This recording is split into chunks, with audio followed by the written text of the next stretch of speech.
नमस्कार। आप सभी का एक बार फिर से स्वागत है इस यूट्यूब चैनल पर जिसका नाम है देख लो सर। जैसा कि मैंने आप लोग को इन्फॉर्म किया था, आरआरबी एएलपी की एग्ज़ाम जो है उसके पहले मैं एक इंटरव्यू सेशन लेके आऊँगा सीनियर असिस्टेंट लोको पायलट भैया के साथ। तो जैसा मैं बताया था कि बुलंद भैया आने वाले हैं इंटरव्यू में, लेकिन बुलंद भैया तो नहीं आ पाए किसी कारणवश। तो विवेक भैया हैं, ये भी सीनियर असिस्टेंट लोको पायलट के पोस्ट पे हैं और ये फिलहाल प्रयागराज डिवीज़न में पोस्टेड हैं। तो हम लोग भैया से जानेंगे कि लास्ट मोमेंट में कैसे एग्ज़ाम की तैयारी करें और आपके जो भी सवाल आए थे, चाहे वो टेलीग्राम पे हो या यूट्यूब पे हो या सेपरेट मैसेज के थ्रू हो, उन सभी क्वेश्चंस को मैंने नोट कर लिया है और भैया को मैंने बताया है। अभी वो सारे सवाल के जवाब हम लोग भैया से जानते हैं। तो भैया पहले आप अपने बारे में कुछ बता दीजिए कि आपका क्या एजुकेशनल बैकग्राउंड था, कैसे आपने इस एग्ज़ाम की तैयारी की, और अभी फ़िलहाल जो स्टूडेंट हैं जिनको अपीयर होना है एग्ज़ाम में, उन्हें कैसे तैयारी करनी चाहिए, लास्ट मोमेंट टिप क्या होना चाहिए। हाँ, मेरा नाम विवेक मनन है और मैं एलपी पोस्ट पे सिलेक्ट हुआ था एनसीआर इलाहाबाद डिवीज़न में। और मेरा एजुकेशनल क्वालिफिकेशन ये है कि मैंने बीटेक किया और उसके बाद जॉब किया प्राइवेट, और फिर बहुत सारे गवर्नमेंट एग्ज़ाम का तैयारी करते रहा। उसके साथ साथ एएलपी का दिया, उसमें मेरा सिलेक्शन हो गया 2018 वाला वैकेंसी में, और हमारी पोस्टिंग हुई वो 2021 में। और कोरोना के कारण थोड़ा सा डिले हो गया। ट्रेनिंग स्टार्ट हुआ था नवंबर 2020 में और पोस्टिंग 21 में हुई। और उसके बाद जो सीनियर असिस्टेंट लोको पायलट जो 2400 ग्रेड पे में आता है, वो पिछले साल 2023 में अक्टूबर में लगा। और ये आपका जो सवाल है बताइए, देखें इसमें क्या है। हाँ देखिए, रेलवे एग्ज़ाम के लिए बुक लिस्ट तो वही है जो बाकी एग्ज़ाम में काम आता है। जैसे मैथ सिलेबस है तो एसएससी में भी वही सिलेबस है।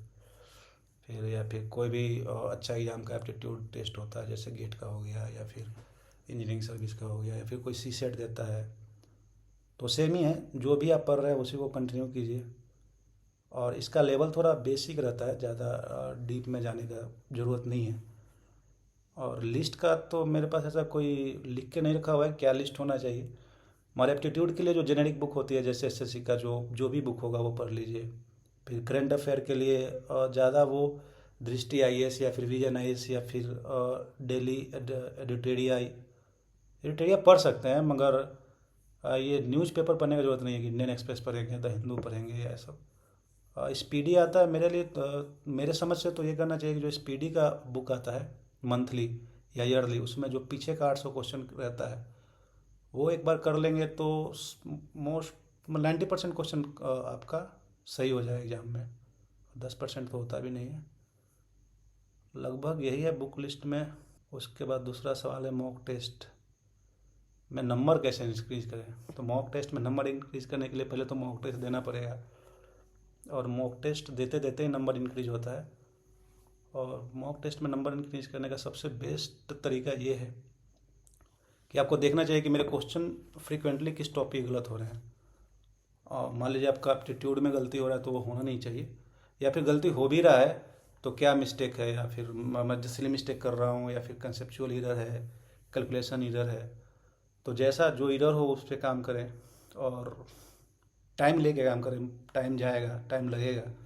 ऐसा नहीं कि मतलब उसमें आप कि मैं बस 1 घंटा में इसको सही कर दूंगा, वो धीरे धीरे लगेगा, महीना लग जाएगा, 2 महीना लग जाएगा।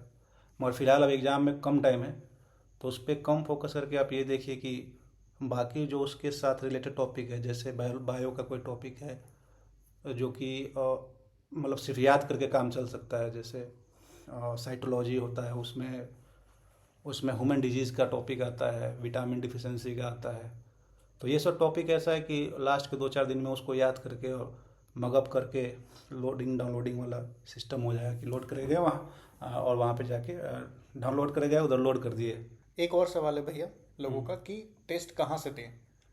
बुक से किसी पर्टिकुलर बुक को ले लें, उससे हम टेस्ट दें, या टेक्स्ट बुक है, या और भी जो ऑनलाइन जो सोर्सेस है उससे टेस्ट दें। आपने कहाँ से दिया था। यार मैं जब ये एग्ज़ाम एग्ज़ाम हो रहा था तो उस समय मैं जॉब कर रहा था, तो मेरे पास ज़्यादा टाइम था नहीं।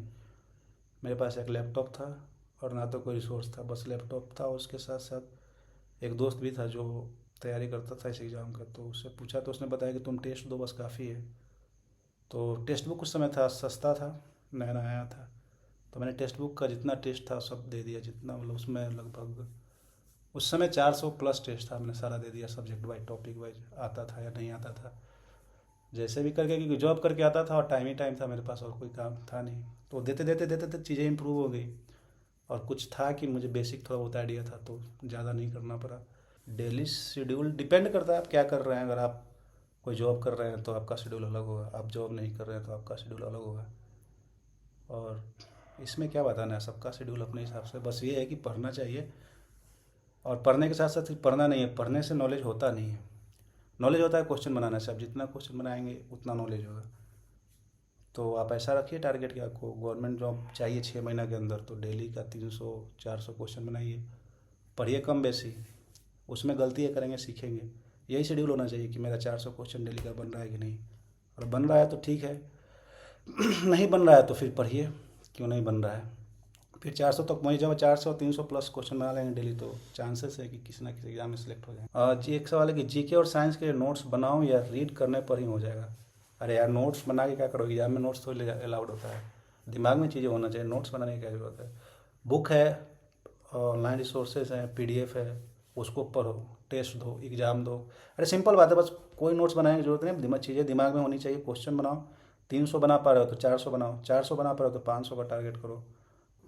मैक्सिमम 500 कर लेते हो तो बहुत है। और नोट्स तो मैंने बनाया नहीं कभी, और नोट्स के लिए मैं सपोर्ट भी नहीं करता हूँ। हाँ, बुक है, उसमें अंडरलाइन कर लीजिए। जो चीज़ें नहीं याद हो रही उसको कॉपी पेस्ट करके या कहीं पे भी स्टिकी नोट्स जो होता है उससे लिख दीजिए कि आपके दिमाग में चीज़ें रहें। और जीके थोड़ा समझ में आए तो नोट्स बनाने की ज़रूरत नहीं है। ऐसे आप स्पीडी पर ये लूसेंट पढ़ेंगे तो मुश्किल ही है कि आपको याद रहे। थोड़ा उसका बेसिक बैकग्राउंड समझ लेना ज़्यादा ज़रूरी है। और इसमें एक और सवाल है कि रिवीजन कब करें और मॉक पीवाईक्यू कब लगाएं। शुरू से ही रिवीजन कीजिए, पहले दिन से। रिवीजन बहुत ज़रूरी है। और रिवीजन का मतलब ये नहीं होता है कि आप नोट्स बना लिए फिर नोट्स खोल के देख रहे हैं। रिवीजन का मतलब ये हुआ कि हम पढ़ें, उसमें हम क्वेश्चन बनाएं। हो सकता है कि 100 क्वेश्चन में मेरा 40 बना, अगला दिन फिर वो 100 क्वेश्चन बनाए उसी टॉपिक का। अब 40 से वो 70 हो जाएगा, अगला दिन फिर मतलब वीकेंड में फिर बना लेंगे तो 70 से 90 हो जाएगा। वैसे आपका दिमाग इंटेक करता रहेगा, मतलब उस चीज़ को इंगल्फ कर लेगा, उस कंसेप्ट को। और डेली शेड्यूल का तो बात होएंगे, रिवीजन का। हम पीवाईक्यू से ये नहीं है कि मैं PYQ previous year question solve कर दिया उसका आंसर आ गया। वो तो ठीक है, सॉल्व कर दिए आंसर आ गया, मगर उससे उसका अंडरस्टैंडिंग होना चाहिए कि पूछ क्या रहा है, डीपनेस क्या है, लेवल क्या है, कितना ज़रूरत है, किसको पकड़ना है, किसको छोड़ना है। अब सपोज आपको रेलवे का एग्ज़ाम देना है और आप कैट के लेवल का क्वेश्चन बना रहे हैं तो वो काम नहीं आएगा। काम वही आएगा जो बेसिकली बेसिक है। और कोई सवाल था इसके अलावा? शायद मैंने सब सवालों पे चर्चा कर ही लिया। बस वही लास्ट में मैं आपसे जानना चाहूँगा कि अभी एग्ज़ाम काफ़ी पास है, तो लास्ट में जो एंग्जाइटी है कैंडिडेट का, उस पे कैसे वो कंट्रोल करें, और जो प्रेशर है उसको कैसे हैंडल करें। एनजाइटी कंट्रोल कैसे करें? एनजाइटी उसी का कंट्रोल होगा जिसका माइंड कंट्रोल होगा ना, पर्सनालिटी अच्छे लेवल का होगा। तो हम क्या उसमें बोल सकते हैं कैसे कंट्रोल करें? हम रिलैक्स रहना चाहिए, जो बेसिक सब कोई बोलता है हम भी वही बोलेंगे कि रिलैक्स रहो, जो होगा सो होगा, अपना काम करो, भगवान पे छोड़ दो। जो भगवान को मानता है, जो थीस्ट है, जो एथिस्ट है, वो अपने हिसाब से सोचे। मगर वो ऐसा नहीं है कि मेरे बोलने से किसी का एंजाइटी कम हो जाएगा या प्रेशर हैंडल करने की कैपेबिलिटी आ जाएगा। आता है धीरे धीरे, मेहनत करने से, पढ़ने से, समय देने से सब चीज़ें बेहतर हो जाती हैं, ये भी हो जाएंगी। और जिसका बेहतर होगा वो सिलेक्ट हो जाएगा। तो ये थे आपके सामने विवेक भैया, जो कि आपके सारे डाउट्स को क्लियर कर दिए हैं। आई होप आपको ये वीडियो पसंद आया होगा। अगर आपको ये वीडियो अच्छा लगा है तो इस वीडियो को लाइक करें, और अभी अपने सभी दोस्तों को शेयर करें जिनका भी एएलपी का एग्ज़ाम है या आरआरबी एनटीपीसी देने वाले हैं, क्योंकि ये जो इंटरव्यू है सिर्फ इसी के लिए काम नहीं आएगा, और भी जो भी एग्ज़ाम है आरआरबी से रिलेटेड वो ज़रूर इसमें काम आएगा। तो भैया के टिप्स को आप कहीं नोट कर लें, कहीं आप याद कर लें, जैसे भी आपको याद हो सके, और अच्छे से एग्ज़ाम दें। ऑल द बेस्ट एग्ज़ाम के लिए आप सभी को। भैया ऑल द बेस्ट बोल दीजिए सभी को। हाँ ठीक है, एग्ज़ाम अच्छे से दीजिए, ऑल द बेस्ट तो है ही मेरे तरफ से। और जो भी होगा होगा। एंजाइटी और प्रेशर सबके लाइफ का पार्ट होता है। और आपका अगर दिन होगा तो कोई रोकेगा नहीं, अगर दिन नहीं होगा तो फिर हो भी नहीं पाएगा। तो बहुत सारा चीज़ होता है कि सफलता जो है सिर्फ अपने आप पे नहीं, बहुत सारी चीज़ों पर डिपेंड करता है। पहले मुझे नहीं लगता था, मगर बाद में लगने लगा कि सक्सेस अकेले का चीज़ नहीं है।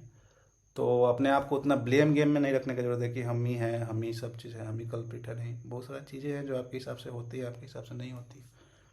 तो आपके हिसाब से होगा तो ठीक है, वेल एंड गुड। नहीं होगा तो फिर ट्राई कीजिए। CBT 1 के बाद CBT 2 पे हम अच्छा रिसोर्स क्या होना चाहिए, किस टॉपिक पे कम पढ़ के, मतलब कॉस्ट बेनिफिट एनालिसिस किस टॉपिक का ज़्यादा है, ये सब चीज़ों पे बात करेंगे CBT 1 के बाद। चलिए, तो मिलते हैं इस एग्ज़ाम के बाद CBT 2 में भैया के साथ। आप सभी को धन्यवाद इस वीडियो को देखने के लिए।